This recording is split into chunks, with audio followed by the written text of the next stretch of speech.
In this video, I will be showing you how to edit contact on AOL Mail. So without wasting much of our time, let's dive into the video.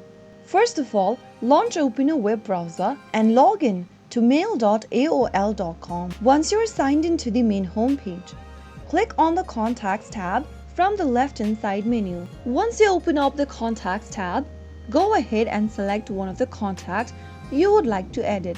Simply click on the contact and click on Edit Contact. You can now create necessary edits according to your preference.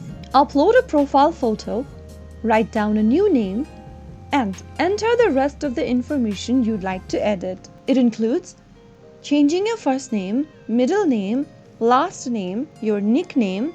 You can also add a phone number, address information, or make any kind of necessary edits, for example, work details and personal details.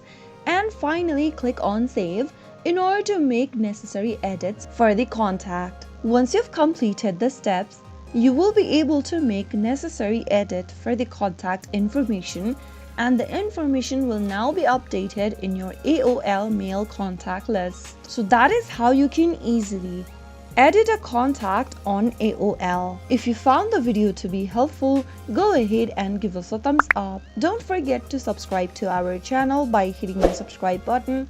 Also press on the notification bell so that you'll never miss another upcoming upload from us. I will be back again in the next episode. Thank you for watching.